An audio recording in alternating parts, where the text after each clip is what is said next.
Hello everyone, and welcome back to Bold and Abroad.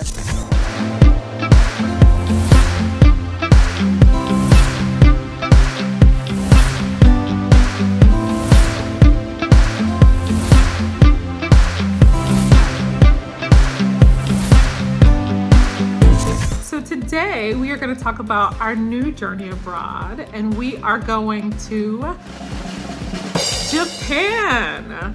Okay.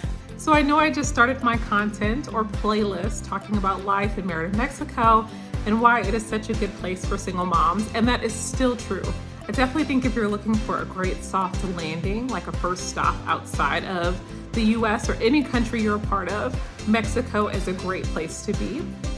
But as a single mom who is trying to check all of her boxes and find a long-term home, Merida misses one, and that is the heat. Oh my God. It is so hot here. And I'll definitely talk more about that on my other playlist. So if you've come to my page to find out more information about Merida, Mexico, that series will continue. But today I want to talk about the process of moving to Japan.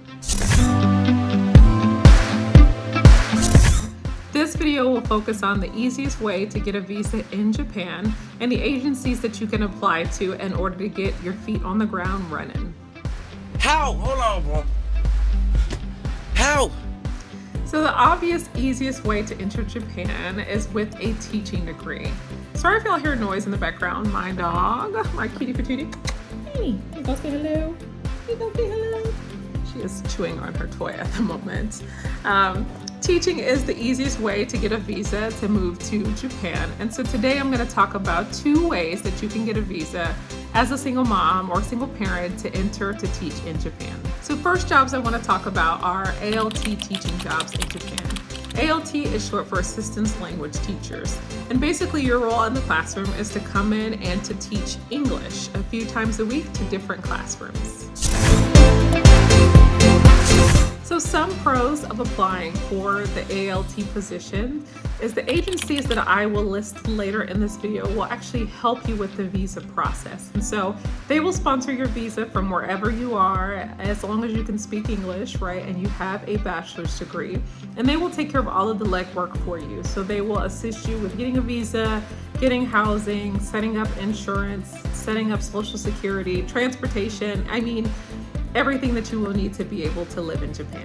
Are you serious? First and major con that I want to list out for teaching positions in Japan, unless you're working at a university, and it's a major con, is finances, right? So typically these positions, ALT or Eikaiwa, will pay anywhere from 215,000 yen to 300,000 yen. And that puts you at anywhere from 1,400 USD to 2,000 USD. Sorry, I had a brain freeze moment there. Now, I do want to say that cost of living in Japan is lower than you would expect in the US, of course. But if you're living in a major US city, this money may not go that far, right? And so you may have to look into a part-time job, a side hustle, or some other way to earn income.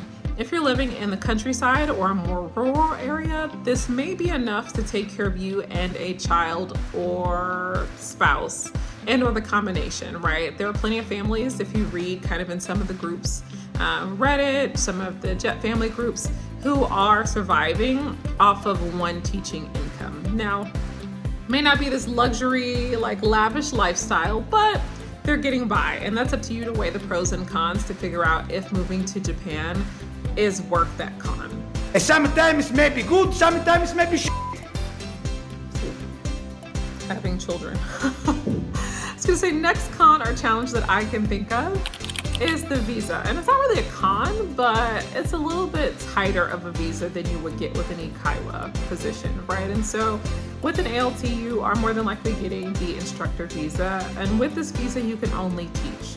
And so if you're looking to get a part-time job, I don't know, working in the food industry or working at a grocery store, chances are you would need to change visas or request permission to be able to use another visa.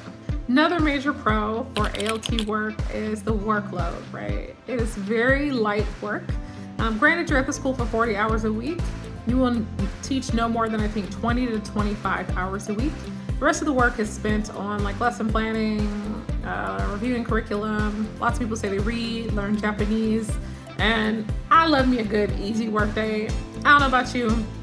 You know, I currently am a social worker, have my own private practice, and I work no more than 4 to 5 hour days. And so the thought of like really grinding out good 8 hours to me, that just sounds like hard work. And so, yeah, this is again a perfect position for someone who just kind of wants to go see Japan, get situated, and take it easy. So the next job that I'm going to talk about in Japan are Eikaiwa positions. Biggest difference between ALT and Eikaiwa positions is Eikaiwas are private language schools versus ALT work are in public schools. So typically elementary all the way up to high school. So they do have Eikaiwa programs that do work with children, but you will be working predominantly with adults.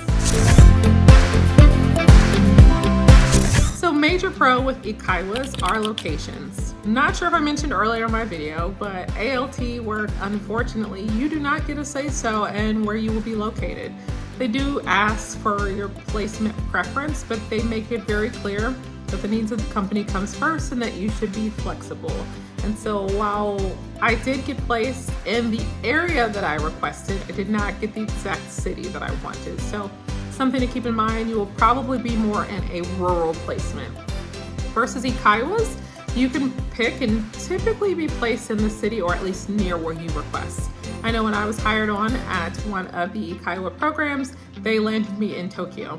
Obviously, I did not go for personal reasons of my own, but they do a good job of placing you in major cities. Y'all, this silk press is no longer silk pressing. Second pro of Eikaiwas are the visa. So with an Eikaiwa position, you will get a humanities and specialist visa, which does kind of broaden your horizon for what type of jobs that you can do compared to, as I said earlier, the ALT position is strictly teaching only. So major con to me of working at an Eikaiwa are the work hours, right? So again, this is geared more towards adults, which means after the workday has ended. So your hours are typically anywhere from like 12 to 9. I mean, Now, I'm really mad. you can work pretty late. And then second part of that is you're not guaranteed to have holidays off because that's a good day to work, right? The public is closed, they can come into classes. You're not guaranteed to have weekends off. Actually, most of the positions that I looked at gave you 1 weekend day and then 1 weekday. Some people really like this setup because weekday banks and whatnot are open. You can still run errands, but I, again, as a single mom, prefer to have weekends off. Second part of that is you are not guaranteed 2 consecutive days off. So that is something to keep in mind. They will basically work you when they need you. So another major con to me of Eikaiwa work is the workload. So ALT workload, that's light work, right? Like you may teach anywhere up to, I think they say 20 to 25 hours a week. The rest of the time is usually used for like lesson planning or building an English board, or lots of people said they read or study Japanese. You're unfortunately doing a lot of sitting. If you're a person who likes to work a lot, then that may not be comfortable to you. I do not mind sitting. Like, that is not a problem for me. That was easy. Eikaiwas, they're gonna work you to the bone. Like every hour on the hour you're working, and usually they give you like 10 to 15 minutes in between to like lesson plan, use the restroom, grab a sip of water, but they're gonna get their money's worth, right? In this, something else that I don't like is it's usually really salesy. So that's how they make additional money. Besides these languages are selling their books, right? Selling extra lessons, selling their material.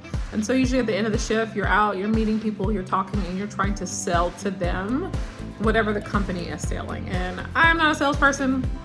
That's not my thing. That's why I went into social work. I'm not a salesperson. And so to me, that is a major con, right? All in all, what I think is the best position for a single mom moving to Japan is ALT work, right? I think it allows you to be a mom, work 8 to 4:30, pick the kids up from school, and have time to go and grab ramen at the local, ramen shop and spend time with your children.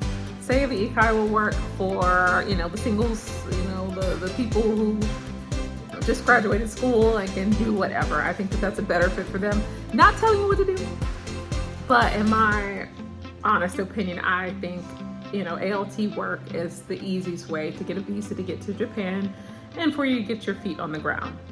Now with that, is it a long-term option based upon the pay? I can't tell you that. That's for you to decide. But for me, no.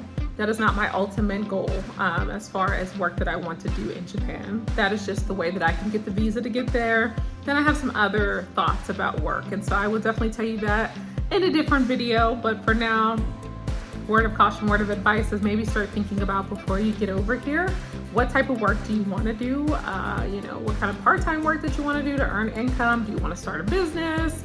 Do you want to, transition to a different job field? And so there are plenty of other opportunities. Just get your feet on the ground and you can figure the rest out. Now, what I have seen people kind of Google or ask me on TikTok is what agencies, right? Like, where can I apply?